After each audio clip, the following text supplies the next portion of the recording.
जी, तो क्लास ये अपने जो अभी बात की ये इंटरनलाइजेशन की बात थी कि किस तरह से हम अपनी नेगेटिव एक्सटर्नैलिटी की जो है वो इफ़ेक्ट्स जो हैं उसको हम इंटरनलाइज कर सकते हैं, यानी कि उसको हम ख़त्म कर सकते हैं। तो यहाँ तक की जो बात थी वो बात थी हमारी नेगेटिव एक्सटर्नैलिटी के रेलिवेंट। ठीक है, अब हम नेक्स्ट बात करते हैं, देखते हैं एग्जांपल की भी हमने बात कर ली थी कि जब हम टैक्स लगाते हैं किसी प्रोडक्ट पे तो वो क्रिएट जो कर रहा होता है लॉस ऑफ पोल्यूशन वो जो है वो कम हो जाती है। ठीक है, ये क्या है, टैक्स लगाना किसी चीज़ पे इंटरनलाइजेशन की एग्जांपल थी, इसके बारे में हम बात कर चुके। अब हम बात करते हैं नेक्स्ट पॉजिटिव एक्सटर्नैलिटीज़ की।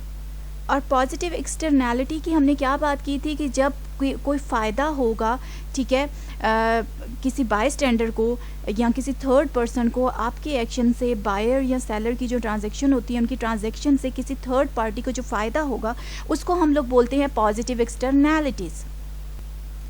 सो positive externality is an externality that benefits the bystander and then it means a positive externality exist. अब इसके एग्जांपल्स हम लोग देखेंगे कि पॉजिटिव एक्सटर्नैलिटीज़ की कौन कौन सी एग्जांपल है। सबसे पहले, when you consume education you get a private benefit. Education हासिल करने से आपको बहुत से प्राइवेट फ़ायदे भी होते हैं। वो कौन से फ़ायदे हैं? यू कैन अर्न बेटर, ठीक है, you can enjoy better standards of living, ठीक है, ये सब कुछ फ़ायदे जो हैं एसोसिएट कर रहे हैं एजुकेशन के साथ। तो ये क्या है, बेनिफिट्स हैं जो कि क्या है, पॉजिटिव एक्सटर्नैलिटी के डोमेन में आते हैं। अब for example, you are a farmer and you grow apple trees, और आपके नियर बाय में कोई बी कीपर जो है, ठीक है, जिसने हनी बीज जो हैं वो रखी हुई हैं, उसको फ़ायदा हो रहा है क्योंकि आपने पास में ही जो है फार्म लगाया हुआ है किसका, एप्पल ट्रीज़ का। सो एप्पल ट्रीज से नेक्टर लेती हैं हनी बीज, ठीक है। नेक्टर वो केमिकल होता है या वो प्रोडक्ट होता है जिसको यूज़ करके हनी बीज क्या बनाती हैं, हनी, शहद प्रोड्यूस होता है, ठीक है। अब बी कीपर का फ़ायदा भी हो गया, ठीक है, कि उसको जो है पास में ही एप्पल ट्रीज़ मिल गए, और एप्पल ट्रीज़ वाले को ये फ़ायदा हुआ कि वो कॉन्ट्रैक्ट कर लेता है किसके साथ, बी कीपर्स के साथ, कि आप यहाँ पे अपनी बी कीपिंग जो है वो कर सकते हैं। So a farmer who grows apple trees provides a benefit to the bee keeper.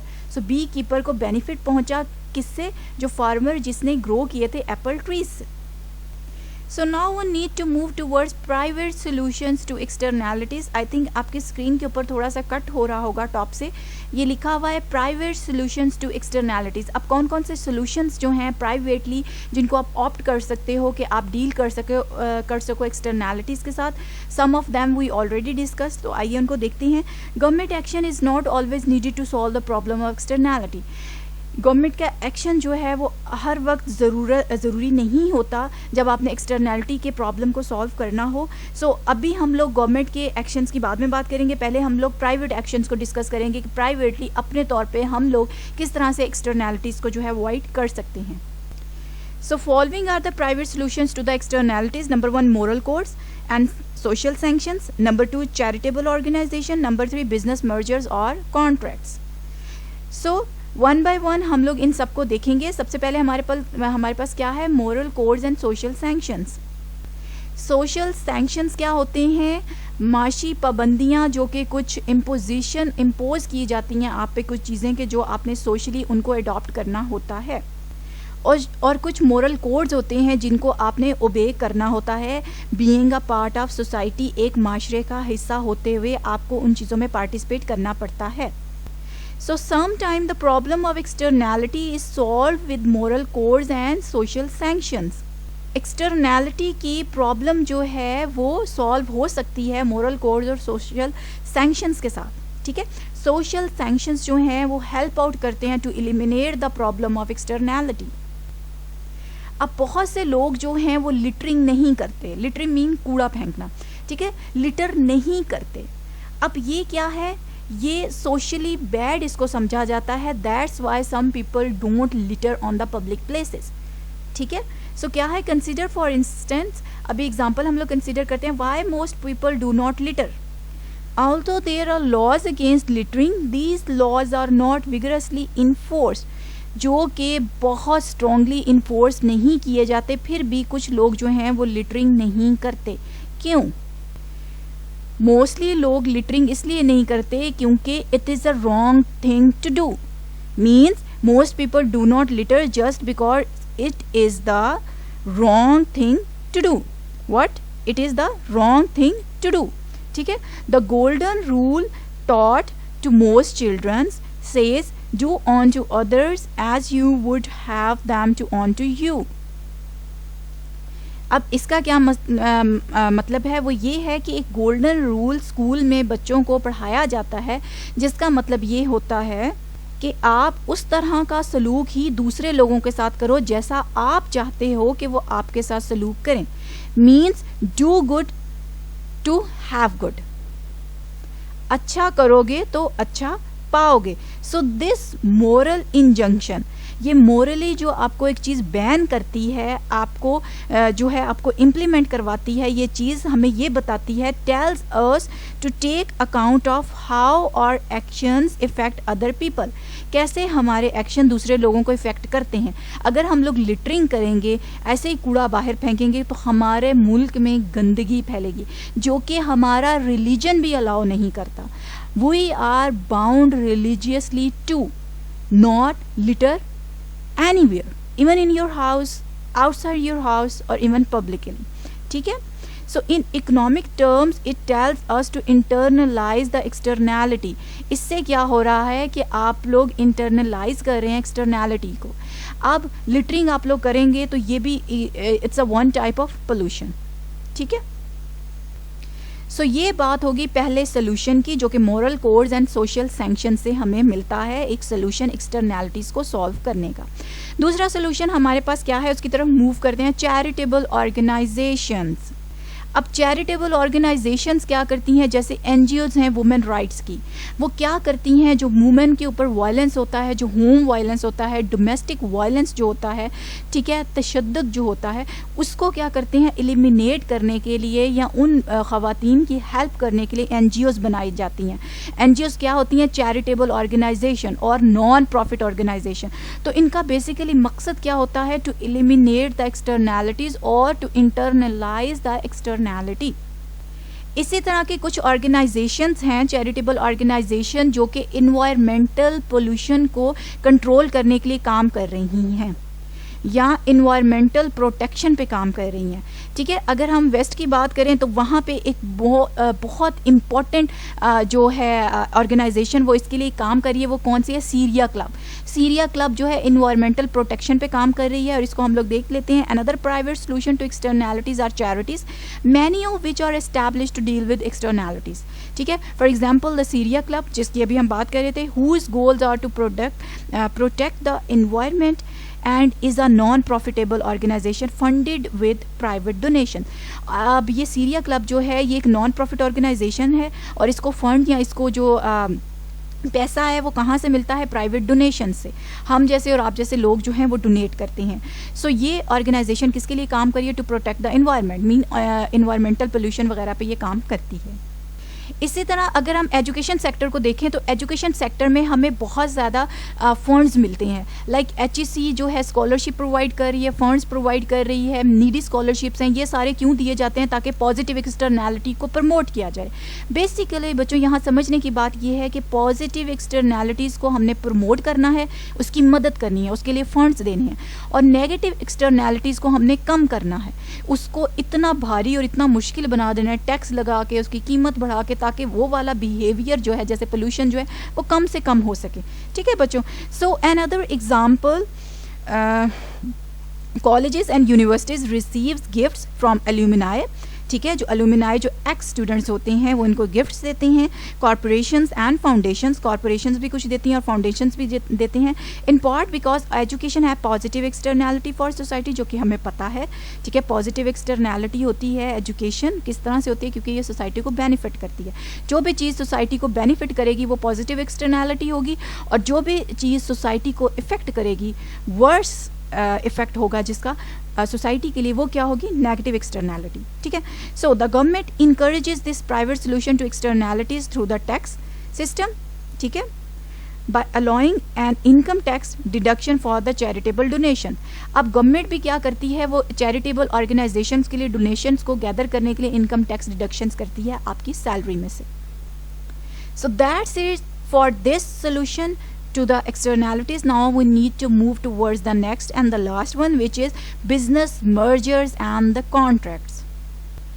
अब बिजनेस मर्जर्स क्या होते हैं? Two different integrate together, they become a new company, और उन दोनों का बेनिफिट अब जो है वो क्या हो जाता है? कंबाइन, ठीक है, वो इंटीग्रेट आपस में कर जाते हैं. फॉर एग्जांपल एक एम्ब्रॉयडरी यूनिट और क्लोथिंग ब्रांड जो है आपस में कोलैबोरेशन करते हैं, इंटीग्रेट कर जाते हैं, ठीक है, इकट्ठा जो है वो काम करना शुरू कर देते हैं. या एक वो जो एम्ब्रॉयडरी यूनिट था वो एक स्पेशल या स्पेसिफिक ब्रांड, क्लोथिंग ब्रांड के लिए काम करना शुरू कर देता है. तो ये क्या है? Is an example of merger, business merger.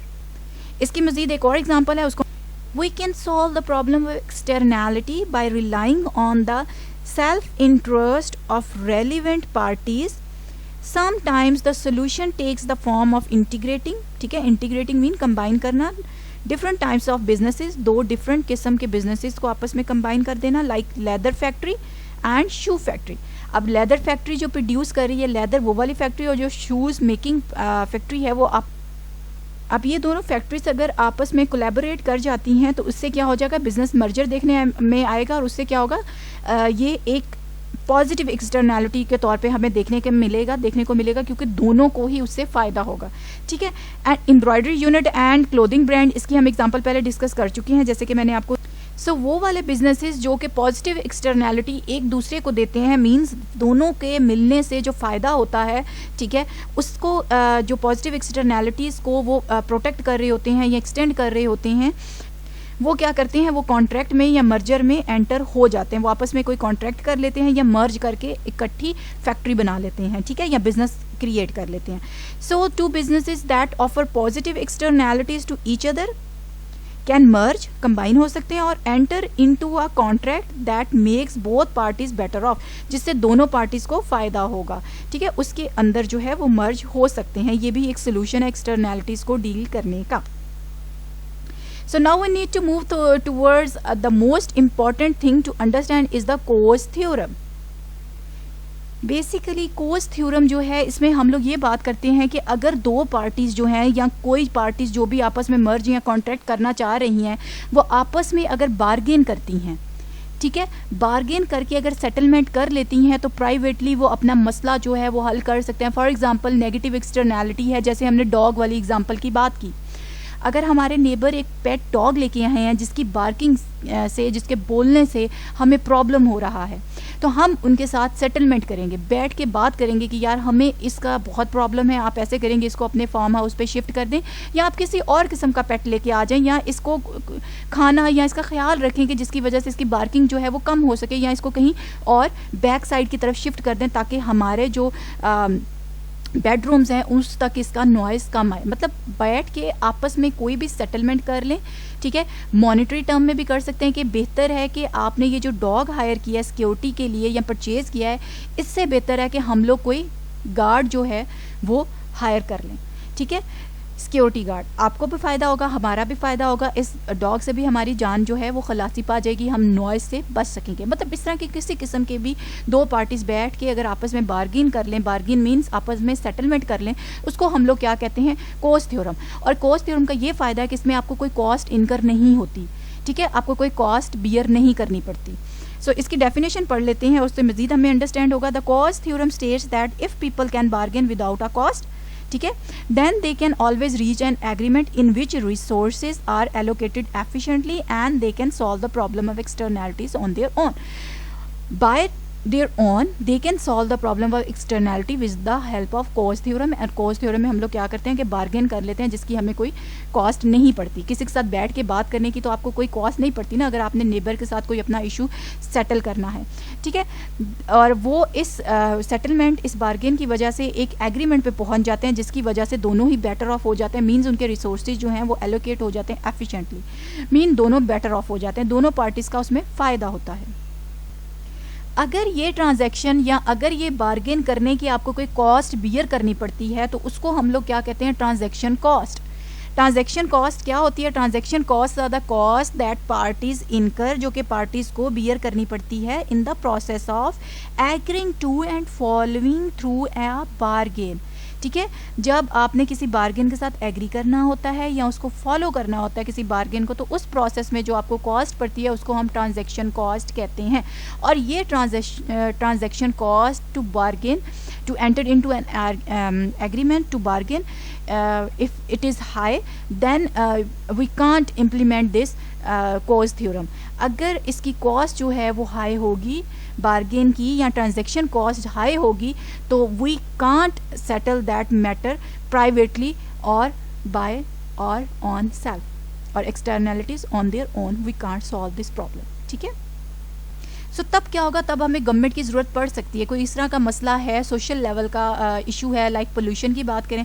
आपको याद होगा कि यहाँ पे पैकेजेस मॉल की जगह पहले पैकेजेस फैक्ट्री हुआ करती थी, जिसको हम लोग गत्ता फैक्ट्री कहते थे, मींस पेपर फैक्ट्री। और पेपर फैक्ट्री का अभी मैंने सबसे बड़ा लॉस आपको क्या बताया कि डाइऑक्सिन प्रोड्यूस होता है। डाइऑक्सिन के प्रोड्यूस होने से हमें हेल्थ इश्यूज़ होते हैं, हेल्थ कंसर्न्स होते हैं, हेल्थ प्रॉब्लम्स होती हैं। ठीक है। जिसकी वजह से सोशली सब लोगों ने उसकी कंप्लेन की। ठीक है। और गवर्नमेंट ने उसके ऊपर एक्शन लिया और उनको यहाँ से नोटिस दिया कि वो यहाँ से अपनी फैक्ट्री जो है वो आउट ऑफ सिटी जो है, या सिटी से थोड़ा दूर जो है उसको ट्रांसफ़र करें। So that was a solution to the negative externality. अब क्या थी, उसकी ट्रांजैक्शन कॉस्ट बहुत ज़्यादा थी। आम लोगों की तो वो बिजनेसमैन या पैकेजेस के जो मालिक है वो बात ना सुनते। ठीक है। या फिर जो है इस तरह किसी भी और फैक्ट्री का जो वेस्ट है जिससे हमें नुकसान पहुंच रहा होता है, हम उसकी एग्जांपल ले सकते हैं। ठीक है। तो उसमें क्या है, हम लोग आम लोग तो इसका कोई एक्शन नहीं ले सकते। हाँ, लेकिन गवर्नमेंट कैन डू दैट। ठीक है। गवर्नमेंट क्या करती है, उनको कंपनसेट कर देती है, या किसी भी किस्म की उनकी हेल्प आउट कर देती है, या उनको कोई प्लेस प्रोवाइड कर देती है कि आप बराए मेहरबानी यहाँ से शिफ्ट कर जाएं दूसरी जगह पे, या उनको कुछ इस तरह का नोटिस दे दिया जाता है कि उनको मजबूरन without any help they need to transfer their resources outside of the city और फार अवे फ्रॉम द, ठीक है, सोसाइटी। सो यहाँ पे हमने अब ये समझना है कि why private solution do not always work. Private solution क्यों हमेशा वर्क नहीं करते, वो यही वजह है जो अभी हमने डिस्कस की, ट्रांजैक्शन कॉस्ट। अब पैकेजेस फैक्ट्री से या किसी भी पेपर फैक्ट्री से या किसी भी और केमिकल फैक्ट्री से अगर किसी सोशली लोगों को नुकसान पहुंच रहा है, किसी सोसाइटी को किसी की वेलबींग हर्ट हो रही है, तो उस वक्त क्या होते हैं, प्राइवेट सोल्यूशंस जो होते हैं वो फेल हो जाते हैं, वो वर्कआउट नहीं करते। ठीक है। जब ट्रांजैक्शन कॉस्ट ज़्यादा हो, sometimes the private solution approach fails because the transaction cost can be so high that private agreement is not possible. Private agreement possible ही नहीं होता। तो तब हम लोग क्या करते हैं, when externalities are significant and private solution are not found, government may attempt to solve the problem through, government जो है वो प्रॉब्लम सॉल्व करती है किसके through, command and control policies. वो कमांड करती है, हुक्म देती है और फिर उसके ऊपर कंट्रोल यानी कि इम्प्लीमेंट करवाती है। ठीक है। और दूसरा हमारे पास क्या है, मार्केट बेस्ड पॉलिसीज। अब वन बाय वन इनको हम लोग देखेंगे ये कौन सी है। सबसे पहले हमने पब्लिक पॉलिसी, ये अब बेसिकली क्या है, पब्लिक पॉलिसीज टूवर्ड एक्सटर्नैलिटीज। पहले हमने पढ़ी प्राइवेट जो हैं वो सोल्यूशंस या पॉलिसीज टूवर्ड एक्सटर्नैलिटीज। अब हम पब्लिक सोल्यूशन या पॉलिसीज टूवर्ड एक्सटर्नैलिटीज देखेंगे। सबसे पहले जिसमें आता है कमांड एंड कंट्रोल पॉलिसी। अब इसमें क्या किया जाता है, कोई बिहेवियर जो है उसको हम लोग कमांड कर देते हैं कि ये नहीं होना चाहिए। ठीक है। और नहीं होने वाला क्या होता है, जिसको हम फॉरबिड कर देते हैं, वो बिहेवियर वो क्या होता है, वो नेगेटिव एक्सटर्नैलिटी होती है। पॉजिटिव एक्सटर्नैलिटी वो बिहेवियर होता है जिसको हम रिक्वायर करते हैं। ठीक है। So usually takes the form of regulation. अब कमांड एंड कंट्रोल पॉलिसीज किस टाइप की होती हैं, एक वो जिसमें हम फॉरबिड करते हैं सर्टन बिहेवियर, उससे रोका जाता है। दूसरा कौन सा आता है, रिक्वायर सर्टन बिहेवियर, जिसमें हम लोग रिक्वायर करते हैं कि आपका ये बिहेवियर होना चाहिए। इसकी एग्जांपल देखते हैं जिससे आपको क्लियर होगा। First example is requirement that all student be vaccinated.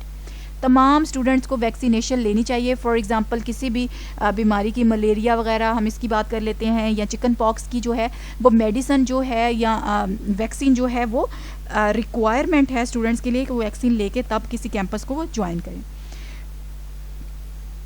अब ये एग्जांपल किसकी होगी, we require certain behaviour. So the first requirements that all student be vaccinated, ये एग्जांपल किसकी है, रिक्वायर सर्टन बिहेवियर। हमें ये रिक्वायर है behaviour from the stipulation on pollution emission level set by environmental protection agency. EPA environmental protection agency जो है, स्टिपुलेशंस mean जो पाबंदियां लगा दी जाती हैं, जो उनके ऊपर कंडीशंस इंप्लीमेंट कर दी जाती हैं, कंट्रोल पॉलिसीज़ जो लगा दी जाती हैं कि पोल्यूशन की इमिशन जो है, अखराज जो है पोल्यूशन का वो इतना होना चाहिए, उसका लेवल ये होना चाहिए। जब गवर्नमेंट ये सेट कर देती है तो ये कमांड एंड कंट्रोल पॉलिसीज़ में आती हैं, ठीक है। किसी बिहेवियर से मना करना, रोकना, वैक्सीनेशन जैसी है ये ज़रूरी है, तो इसको हम लोग क्या कर रहे हैं, इम्प्लीमेंट करवा रहे हैं इस बिहेवियर को। दूसरा हम किससे रोक रहे हैं, पोल्यूशन से। रोकने वाला क्या होगा, वो नेगेटिव एक्सटर्नैलिटी होगी जिसको हम इम्प्लीमेंट करवा रहे होंगे, वो पॉजिटिव एक्सटर्नैलिटी होगी। अगर गवर्नमेंट इसमें इन्वॉल्व होगी तो ये पब्लिक पॉलिसी टुवर्ड एक्सटर्नैलिटी कहलाएगी, ठीक है बच्चों। अब जो सेकंड पब्लिक सोल्यूशन है वो मार्केट बेस्ड पॉलिसीज़ हैं, जिसमें हम लोग टैक्स लगा के जो है किसी सर्टन बिहेवियर को रोकते हैं, यानी कि नेगेटिव एक्सटर्नैलिटी को हम इंटरनलाइज करते हैं। Simply we need to say that government uses taxes and subsidies to internalise the externality. Government uses taxes and subsidies to internalize the externalities. Which externalities? Negative externalities. अब यहाँ पे जो taxes implement किए जाते हैं उसको हम लोग क्या कहते हैं, उन टैक्सेस को हम लोग कहते हैं पिगोवियन taxes.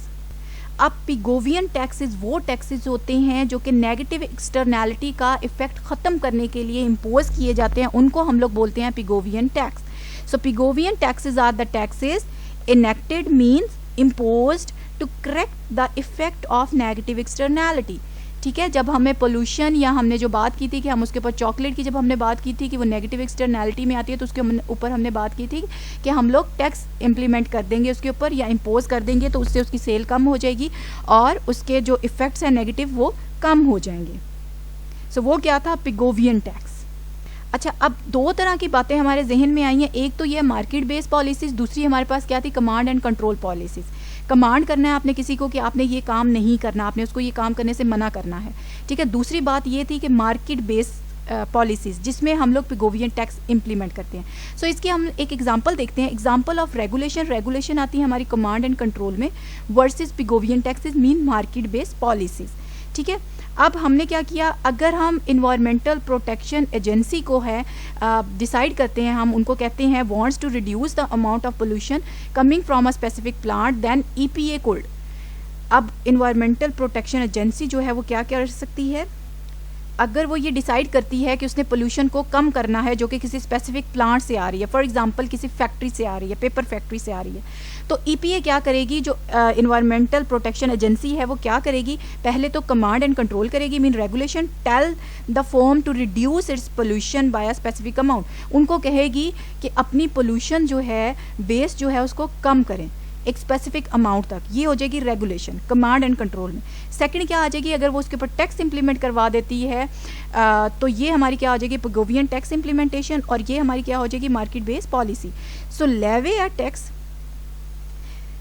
Levy a tax of a given amount for each unit of pollution the firm emits, जो कि वो पोल्यूशन प्रोड्यूस कर रही है, उमिट कर रही है फ़िज़ा में, ठीक है, एयर में, एयर पोल्यूशन प्रोड्यूस कर रही है, उसके ऊपर अगर हम ईच यूनिट पे अगर हम लेवी कर दें टैक्स को, तो उससे क्या हो जाएगा, एयर पोल्यूशन जो है वो कम हो जाएगी, ठीक है।